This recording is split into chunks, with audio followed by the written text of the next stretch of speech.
Asa tanpa jeda part 4. Jangan lupa subscribe untuk terus mengikuti kisah ini ya. Perceraian itu tragedi, namun juga merupakan kesempatan kedua lepas dari derita. Setelah merasa cukup kuat, aku pun mantap menggugat cerai suamiku yang semakin brutal. Kasihan Arka jika harus jadi saksi tindak kekerasan sejak masih batita. Sebulan setelah akte cerai terbit, aku dengar suamiku menikah lagi dengan janda kaya raya yang 20 tahun lebih tua darinya. Di mana ia mengenal wanita itu? Mungkin saat ia masih bersamaku. Tommy memang bukan tipikal pria bertanggung jawab. Alih-alih menafkahi, ia lebih suka dinafkahi. Alih-alih mengayomi, ia lebih suka dilayani. Wajar jika kemudian ia memilih menikah dengan janda kaya walaupun jauh lebih tua. Setidaknya ia hanya perlu bercinta. Dan memang hanya itu fungsinya dia di dalam rumah tangga. Sama sekali ia tak memiliki kemampuan untuk memberikan nafkah lahir sekaligus batin secara seimbang. Bisik-bisik tetangga selalu memberikan kabar tentang dirinya kepadaku yang baru saja menjanda. Namun, aku enggak mau tahu akan hal itu. Yang aku peduli adalah bagaimana mengurus Arka sebagai single parent. Sungguh itu perjuangan yang tidak mudah.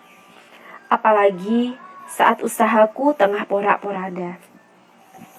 Ya, sebelumnya aku sudah punya usaha, namun kemudian hancur dirusak Tommy. Sebelum pergi berburu janda kaya, Tommy diam-diam menggadaikan toko baju milikku di pasar yang jadi sumber pendapatan utama kami selama ini. Pasalnya, setelah melahirkan, aku yang masih lemah harus istirahat di rumah sembari memberi ASI eksklusif. Tak disangka kesempatan itu digunakan untuk menggadaikan usahaku ke rentenir. Ia juga enggan melayani pembeli, sehingga langgananku lari. Sementara uang hasil menggadaikan toko ia sebut pesangon, sebagai kompensasi atas dikabulkannya gugatan ceraiku. Itulah harga kemerdekaan yang harus aku bayar, menjadi seorang janda dengan beban hutang dan bayi berusia 1 tahun. Sekarang bagaimana, Dok? Simbok prihatin dengan nasibmu. Kok bisa-bisanya milih lelaki seperti itu? Kata simbokku yang menemani selama proses bercerai. Aku pun bingung dan linglung. Mau makan pun susah, hanya bisa bergantung padanya. Tak bisa kurepotkan saudara. Semua jauh merantau ke pulau seberang. Bahkan ada yang jadi TKI di luar negeri. Kami keluarga susah, keluarga tanpa ayah. Sejak kecil harus berjuang untuk menghidupi diri sendiri. Masalah ini hanya Simbok yang tahu. Saking kalutnya, aku hanya bisa menangis tanpa suara. Simbok sendiri wanita yang tegar, membesarkan 5 anak tanpa suami yang wafat duluan. Ku coba memandangi wajahnya yang kian tua, berharap mendapat kekuatan dari sana. Maafkan aku, Mbok. Maaf jika di usia tua Simbok malah harus melihatku seperti ini. Ungkapku bercucuran air mata. Wanita yang selalu mengenakan makromah itu memelukku. Ia membelai punggungku. Itulah momen di mana aku merasa mendapatkan perlindungan. Setelah 3 tahun lamanya, aku merasa hidup di bawah ancaman. Lama aku tumpahkan tangisku padanya, serasa menjadi bayi kembali. Aku merasa sungguh tak berdaya dalam dekapan Simbok. Walau hanya pelukan, namun bisa menjadi pereda lara di dalam jiwa. Ya, jiwaku yang telah terkoyak-koyak, entah apakah bisa dijahit kembali. Dok, jangan nangis, Tok. Wanita ditinggal pria bukan berarti kiamat. Apalagi jika punya anak. Segera bangkit, Dok.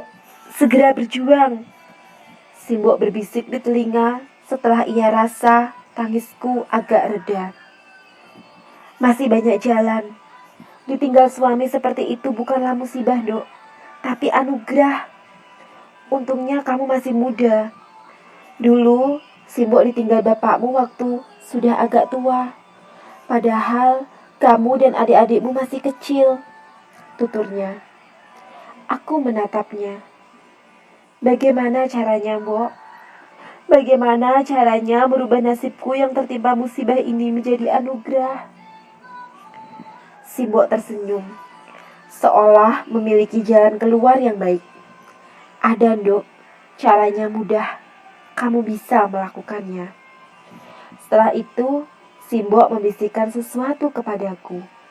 Sesuatu yang membuatku sangat terkejut. Gagasan dari Simbok bukan sekedar gagasan biasa. Gagasan apakah itu? Simak di episode selanjutnya. Jangan lupa like dan komen kalau kamu suka dengan postingan ini. Insya Allah, aku bakalan rajin bacain cerita ini untuk menemani hari-hari kalian rebahan di rumah sebelum tidur. Terima kasih.